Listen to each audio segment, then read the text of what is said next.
बंदी छोड़ सतगुरु रामपाल जी परमेश्वर जी की जय हो। ग्रुप में जुड़े हुए सभी भगत भाई बहनों को दास का प्यार भरा सत साहिब। भाई और बहनों, वैसे तो दास ने पिछले 7-8 महीनों से किसी भी भाई बहन के कमेंट्स के ऊपर कोई प्रतिक्रिया देना छोड़ दी है, क्योंकि ये जो समय है वर्तमान का, अब ये समय किसी के कमेंट्स पे प्रतिक्रिया देने का नहीं है, किसी को जवाब देने का नहीं है, बल्कि अब वो समय निकल पड़ा है। अब यदि हमने अपने आप को परमात्मा के ज्ञान आधार से नहीं संवारा, अपने आप को परमात्मा के वचन पर नहीं चलाया, परमात्मा के सत्संगों के आधार से यदि हम एक नेक और सुयोग्य भगत नहीं बने, तो आने वाले थोड़े समय में जब ये बैटरी डिस्चार्ज हो जाएगी, जो हमने परमात्मा की भक्ति करके अर्जित की हुई है, उसके बाद में क्या बनेगी, इसका तो सोचकर भी रूह कांपती है, क्योंकि आने वाला समय कितना भयंकर है, कितना विनाशकारी है, किसी से छुपा हुआ नहीं है। ये कमेंट्स जो किया गया है इस ग्रुप में, ये मुरादाबाद से पवन दास जी हैं। और थोड़ा सा दास आपको इनका हिस्ट्री बता देता है, क्योंकि अब क्या होगा, एक साध संगत ही ऐसा एक मंच है जो परमात्मा के सच्चे मुच्चे भगत हैं। अब इन साध संगत वाले भाई बहनों को काल किसी न किसी प्रकार से नीचे गिराने का प्रयास करेगा। उनके मन में तरह तरह की अटपट पैदा करके, शंका पैदा करके, शक पैदा करके, झूठी बातों को लेके, मनगढ़ंत बातों को लेके वो शंका पैदा करने का प्रयास करेगा। और इस भक्ति मार्ग में यही है, जरा से भी शंका पैदा हुई और आप अपने परमात्मा के मर्यादाओं से और उनके भक्ति पद से नीचे गिर जाओगे। तो मैं थोड़ा सा इनका हिस्ट्री बता देता हूँ। बहुत अच्छी आत्मा है ये, इसमें कोई दो राय नहीं है। और इनके भाव भी बहुत अच्छे हैं परमात्मा के प्रति, नो डाउट। भाई और बहनों, आज से 4-5 साल पहले ये साध संगति से जुड़े थे मेरठ में आकर। इनको किसी ने कोई न्योता नहीं दिया था, किसी ने कोई निमंत्रण नहीं दिया था। इन्होंने मुझ पवन दास के वीडियो देखे, इनको बातें समझ में आई। उस समय ये मुरादाबाद में एक कोऑर्डिनेटर थे, नामदान केंद्र पे सेवा करते थे या कोऑर्डिनेटर थे ये। तो इनको बातें समझ में आई तो ये साध संगति से जुड़ गए मेरठ में आके। उसके साल 1.5 साल बाद में किसी व्यक्ति ने इनके मन में शंका पैदा कर दी। फिर ये साध संगति को छोड़ के वापस मैनेजमेंट में चले गए। पेशे से ये टीचर हैं, पेशे से ये अध्यापक हैं, टीचर है। और दास बहुत बार बोल चुका है कि इस भक्ति मार्ग में सबसे ज्यादा मार यदि कोई खाएगा, या तो कोई वकील भगत होगा वो खाएगा, या कोई टीचर होगा वो खाएगा। क्योंकि वकील और टीचर अपने आप को डेढ़ शाना समझते हैं, और भक्ति मार्ग में ये शानपत नहीं चलती है, यहाँ पे आधी नहीं चलती है। तो उसके बाद ये साध संगति को छोड़ के मैनेजमेंट की तरफ चले गए। 1-1.5 साल के बाद में फिर ये वापस साध संगति में आ गए कि भगत जी मेरे से बहुत बड़ी गलती हो गई, भगत जी मैं तो उनके चक्कर में आ गया था, मेरे पे तो मालिक ने फिर से दया कर दी, मैनेजमेंट तो बिल्कुल ही नीचे गिरा हुआ है, मर्यादाओं में बिल्कुल नहीं है, गुरुजी को भगवान नहीं मानता। इनके घर पे तकरीबन 5-6-7 संगतियां भी हुई हैं बड़ी बड़ी।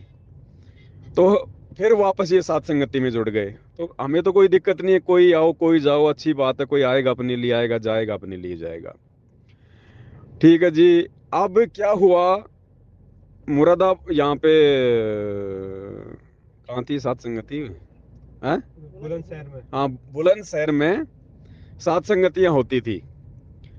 तो दास जो है मतलब जेल चला गया था, जेल से दास वापस आ गया था, फिर एक छोटी सी सात संगति वहां परमात्मा ने रखवाई।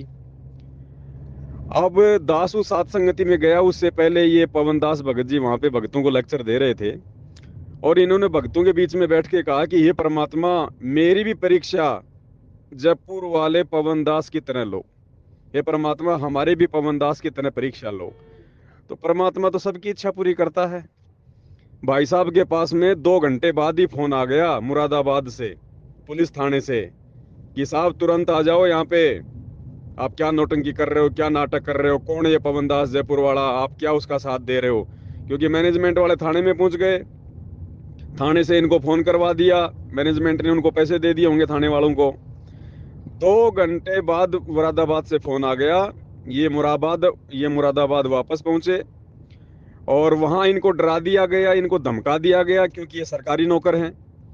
और जहां तक दास को सूचना मिली थी, इस भाई साहब की वहां पे पिटाई भी हुई है थाने में, और इसको डरा दिया गया, इसको धमका दिया गया। और ये अपनी नौकरी के डर से, इसको पवन दास से कोई ऑब्जेक्शन नहीं है। ये पवन दास में रत्ती भर भी खोट नहीं निकाल सकता, रत्ती भर भी ना पवन दास के विचारों में रत्ती भर भी खोट निकाल सकता, ना ज्ञान आधार से ये हमारे को गलत साबित कर सकता। इसको डरा दिया गया और इसको लग गया डर अपनी नौकरी का। अब नौकरी का डर क्यों लगा? क्योंकि ज्ञान संपूर्ण हुआ नहीं, हृदय नहीं छिदाए, देखा देखी भक्ति का रंग नहीं ठहराए। अब इन्होंने क्या किया? सात संगतियां छोड़ दी, सात संगति की इन्होंने बुराई करना शुरू कर दिया। 10 15 20 भगत जो इनके संपर्क में थे उनको भी इन्होंने विचलित कर दिया। कोई बात नहीं, सबकी परीक्षा है, परमात्मा तो सबका झाड़ा लेगा, सबके परमात्मा ने छलनी लगा रखी है।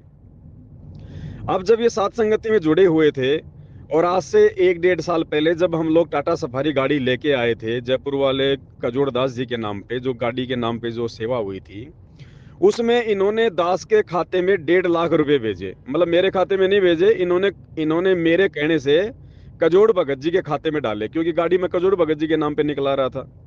तो इन्होंने गाड़ी के नाम पे, इनके पास में 10वें अंश का पैसा रखा हुआ था, और इन्होंने अपनी सहमति से, क्योंकि दास ने ये तो कहा ही नहीं था किसी से कि भाई आपने 1 लाख भेजना, आपने 2 लाख भेजना है। जिसने 100 रुपये सेवा लगाई उसकी भी लग गई, जिसने 5 लाख लगाई उसकी भी लग गई। इस भाई साहब ने 1.5 लाख रुपए गाड़ी की सेवा में जयपुर वाले कजोड़ दास जी के खाते में डाल दिए।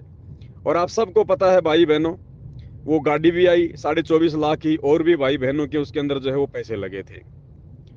अब ये मैसेज डाल रहा है इस ग्रुप में और कह रहा है कि ये पवन दास जयपुर वाला मेरा 1.5 लाख रुपए खा गया।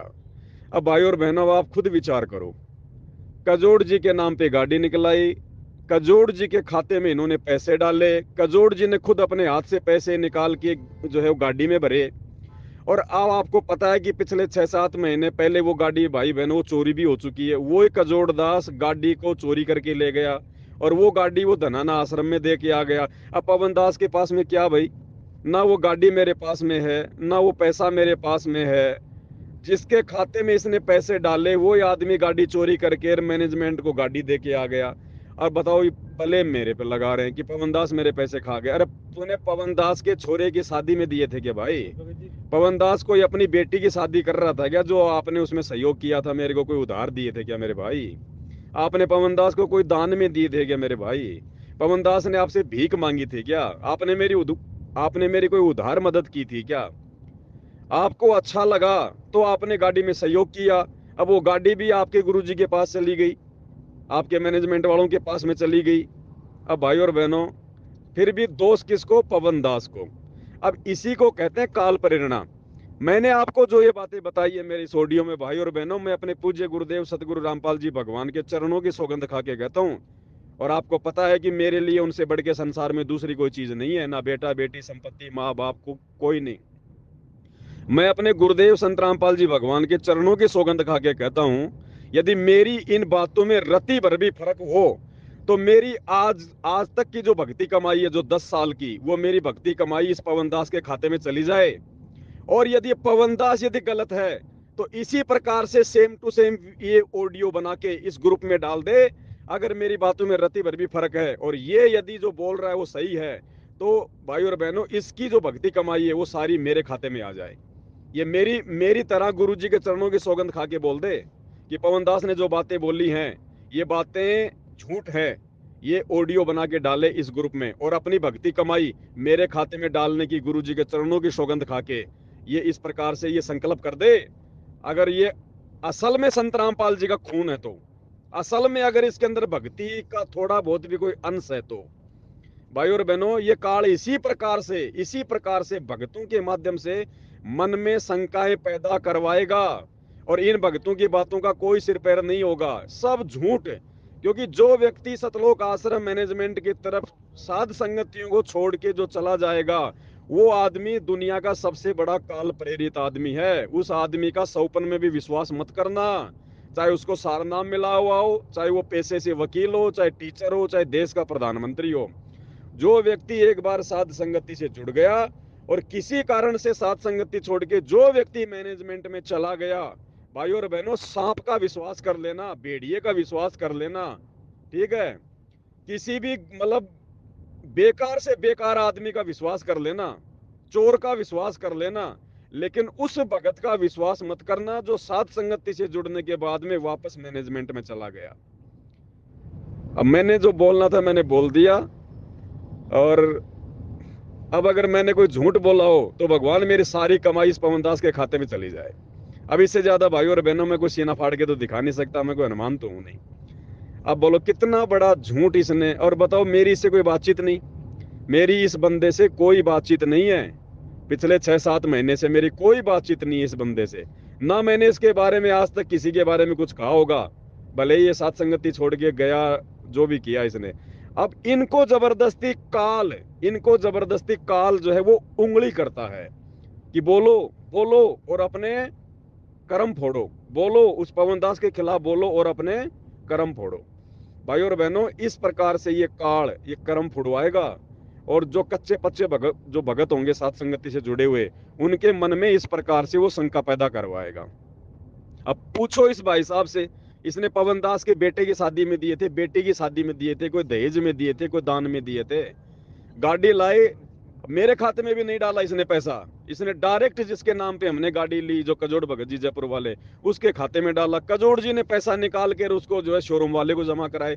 अरे मैंने क्या कर लिया भाई तेरे 1.5 लाख रुपए का, और फिर भी दोस्त मेरे कोई पुण्यात्मा, इसी को कहते हैं पाखंडी की पूजा जग में संत को कहें लवाड़, क्योंकि ये काल का लोक है, यहाँ भगत को ऐसे ही बदनाम करता है। बाकी भाई सबके अपने विचार हैं, सबकी अपनी मौज है, दास तो अपनी मस्ती में मस्त है, परमात्मा की दया से बंदी छोड़ने इतनी सेवा दे रखी है, फालतू के लोगों के विषय में सोचने समझने का समय नहीं मिलता भाई और बहनों। ये तो आप लोगों को थोड़ा थोड़ा बीच में मैं सचेत कर देता हूं, ताकि ऐसे लोगों की बातों में आके आप अपना कर्म धर्म बर्बाद मत कर देना, किसी भगत के प्रति मन में शंका पैदा मत कर लेना, जब तक कोई पुख्ता सबूत कोई पुख्ता प्रमाण ना हो। अगर इसने मुझ पवन दास को पैसे डाले तो भेजे वो खाता नंबर, वो स्क्रीनशॉट डाले इसने जिस खाते में वो पैसे डाले हैं, और अगर इसने गाड़ी के लिए पैसे नहीं दिए, और अगर इसके पैसे की गाड़ी नहीं आई, तो ये गुरुजी के चरणों की सौगंध खा के बोल दे कि मेरी सारी कमाई उस पवनदास जयपुर वाले के खाते में चले जाए, मैं मान जाऊंगा कि ये कोई भगत है, ये भक्ति अंश है, ये भक्ति बीज है, नहीं तो पक्का काल का दूत है भाई और बहनों, पक्का काल का दूत, इसमें कोई शंका नहीं है। और ये व्यक्ति डूब चुके हैं, मैं आपको रियलिटी बता रहा हूं, आज नोट कर लेना आप इन बातों को। जो व्यक्ति 2 बार साथ संगति छोड़ के फिर मैनेजमेंट में चला गया, पुण्यात्मा, इस जन्म में वो भगत सतलोक नहीं जा सकता, इस बात को नोट कर लेना आप बिल्कुल भी। और ऐसे भक्तों की संगति को तुरंत त्याग देना अगर अपना भला चाहते हो तो। ये निष्पक्ष होके बिल्कुल ऐसे सीधम सीध चलने का मार्ग है। हमने यहाँ कोई यारी दोस्ती रिश्तेदारी नहीं जोड़नी यहाँ किसी से, ना हमने किसी से कोई स्वार्थ है, ना कोई लेन देन है। अपने बंदी छोड़ के बलबूते पे जी रहे हैं, खा रहे हैं, कमा रहे हैं, भक्ति कर रहे हैं, वो देने वाला है। तो भाई और बहनों, सिद्धम सिद्ध कहो, विदुर की तरह भले थप्पड़ लगे, लेकिन वो थप्पड़ तुम्हारी दुर्गति होने से बचा देगा। बंदी छोड़ सतगुरु रामपाल जी भगवान की जय हो।